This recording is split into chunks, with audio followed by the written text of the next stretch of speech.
Hey everyone, Ponylover1989 here, and welcome to it. Well, before I can tell you, actually, I was gonna read another Pokemon related creepypasta called Strangled Red, but I'll do it next time. So, you all remember my reading of Lavender Town Syndrome? It had reached 17 views so far, and I don't think anybody posted a like yet. But if you haven't seen me read creepypasta stories that involves Lavender Town, read it, hear it at your own risk, and make sure you don't want to get your ears bleed out or suffer from a bunch of eye strains or whatever. Okay, I'll be reading another creepypasta related lost episode, but this time it involves the Adventures of Sonic the Hedgehog. This this lost episode entry is on some ordinary gamer's wiki page for no apparent reason, and I know there's no such thing as episode 66. The actual episode 66 is this Christmas episode, Sonic Christmas Blast. So yeah, I am going to be reading to you the lost episode of episode 66. Here we go. Can anyone help me out here? I'm looking for a lost episode of The Adventures of Sonic the Hedgehog. I'm sure some of you remember. If you're from a northern part of Virginia and watched the show, you may have seen this. Some backstory first, however. I first recall seeing this episode when I was 8. It was episode 66 of season 1. That was only one season, and was only aired in Northern Virginia, as the broadcasting station had ignored the notice not to play the final episode of the bundle due to the extreme adult content. This was the station's choice. It had purchased the syndication rights for the area, but concerned parents later sued them after several children came down with light neural hemorrhaging that caused severe nightmares and vomiting. Viewing this episode killed no one, and older viewers seemed immune to the effects of whatever caused the bleeding, but needless to say, a freeze was put on the production and was hushed up on the news. The show was replaced by the series simply named Sonic the Hedgehog. I started my search for the episode after the nightmares from watching this episode returned after 16 years. The nightmares were vivid. They contained visions of people in a long line, all of them clutching their faces in despair. The people in the line spread the full length of the street, and all had seemingly abandoned their cars to join others waiting. Everything had a dark red tone to it, like the sun was burning out of the sunset but never fully went down. Those that weren't in the line littered the street, dead. I can't recall much of the dream beyond hints of looting, things like a line of dead riot police, smashed windows, collapsed skyscraper in the distance, and upturned cars. But no one in the line paid attention to this. They simply sobbed as the line shifted forward.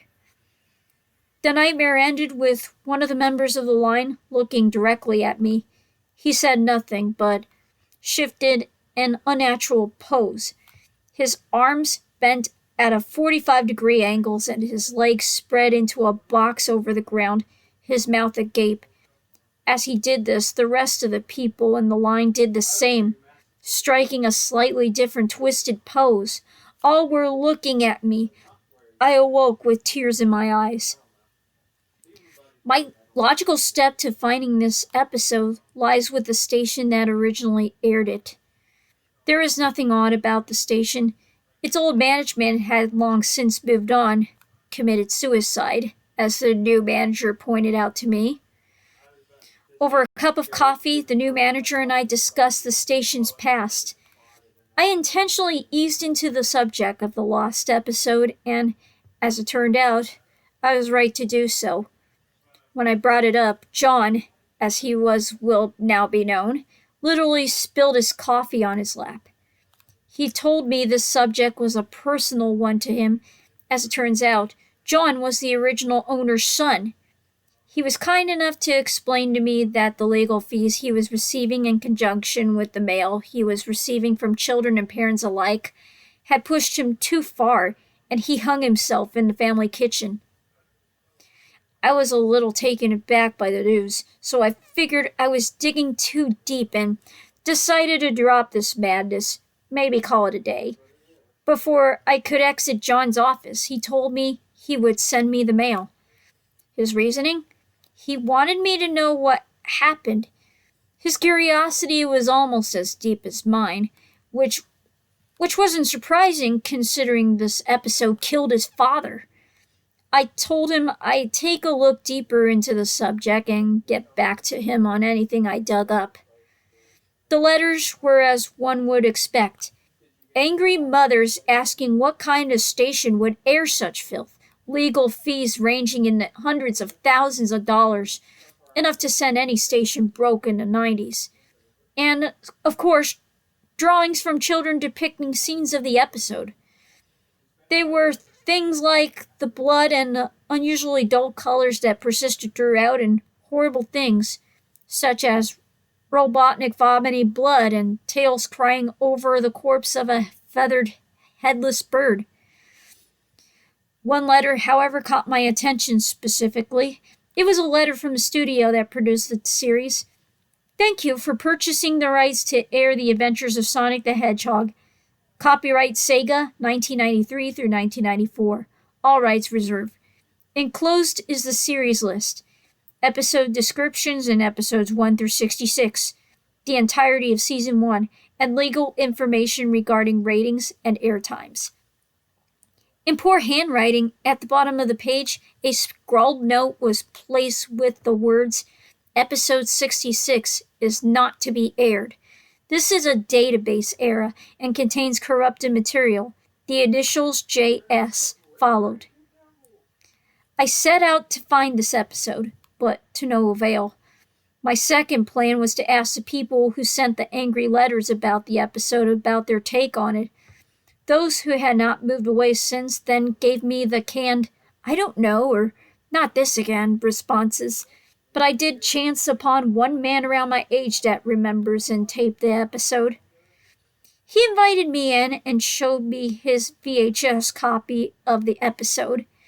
It was badly decayed from the years of neglect in his garage, though I could only make out a few bits, Tails screaming at Sonic with tears in his eyes.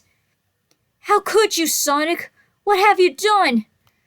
The rest of the episode was static with the occasional screaming twisted figures, not animals or people, but figures staring at the viewer, with their circular mouths and open black eyes emitting a slight screech. The tape sent me chills up my spine, and I asked if I could take the tape for research I was doing into the episode. He agreed quite readily, and I promised to keep him updated about it. I took the tape back to John, and we watched it for about 15 minutes until John jumped back in his seat. He told me he saw the figure with black eyes, but it spoke for a brief moment. He claimed he saw its lips move, mouthing a word he thought was eternity. We watched the same 1 second flash for what must have been 30 times, and each time we both attempted to freeze the frame on the figure. It disappeared when the video paused. I called it a day. There. We needed a better copy of the episode if we were to find out why it ended the entire series and caused me nightmares for much of my childhood. Short of traveling to France and talking to the animation studio, I gave them a call. They bluntly told me there was no episode 66. 65 was the last episode of the season, knowing this was a dead end. I called again and asked for the contact information of the voice actors. Most of the information was out of date, it seemed. The information given for the voice actors of Robotnik, Scratch, Grounder, and Sonic all gave number not in service errors or people told me I had the wrong number. However, I did manage to contact one person. Christopher Evan Welch was the voice of Tails. I managed to hook him for a fake interview about his roles in the 90s television. As you would expect, Chris turned up wearing casual clothing and a smile on his face. He looked like the average guy in his late 20s. As he sat down, I asked about some of his roles in bands and television, working my way to Sonic. When I get there, however, he got really quiet and evasive. I asked him specifically about episode 66, and he froze. His pupils almost retracted to nothing, and he looked at me, telling me the episodes only went up to 65. I knew better, of course, and asked him about his script, where he was talking to Sonic about something he had done. The man grabbed his face, not in frustration, but to wipe his eyes. They were beginning to well up. He took a deep breath. He told me the episode was written by Jeffrey Scott, and the usual spiel that follows. Jeffrey was a nice man and was very patient with Chris as he read the script, being 11 at the time. But as the first season drew to a close, Jeffrey had become very angry with everyone, even 11-year-old Chris. The voice actors for Robotnik and Sonic threatened to quit over his behavior, but the executive producer paid them both very large sums of cash in hand right there to read from the script Jeffrey had written. Apparently, Jeffrey had an order from high up, the top of Sega as far as Chris knew at the time, to produce this episode, and it was listed as a business priority. Chris explained to me how, as they read the script, he felt great sorrow and terror. It was as if they had lost a close friend or family member, even seeing those people die before them. He told me of the scarring to his vocal cords from the screaming that was invoked by reading the script, even the extreme exhaustion of the other voice actors involved. The session ended with the security pulling the voice actors from the studio before things went even worse. Even his mother pulled him from the show the next day, fearing for his safety.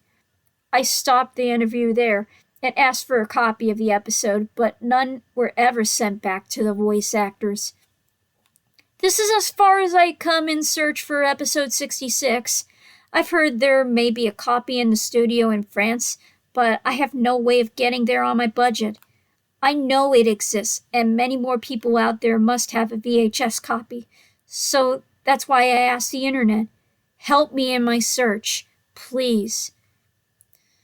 So, what do you think of the lost episode? Did it creep you out a little? Did it horrify you? Did it give you ear hemorrhages?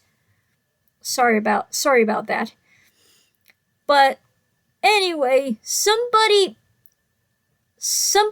who under the name of Rodrigo Jogos made a retake of the lost episode. If you like me to react to this bootleg take, comment down below. And if you like my reading of the lost episode, comment down. If you like me to read more lost episodes or other video game creepypastas like this, comment down below. Another reminder, if you really want me to watch and react to Pokemon, comment down below. If you like my telling of this lost episode, click a thumbs up, give this video a like, share, subscribe. Click on the bell for updates of what you want me to do next, what more creepypastas, lost episodes, video games, or etc. you want me to read next. And don't forget to follow me on X, Discord, Twitter, Tumblr, DeviantArt, etc. If you like me to react to the bootleg lost tape of Sonic 1995, comment down below, and I like to see how horrified I'll get. Anyway, this is Ponylover1989, and I'll see you all next time. See ya!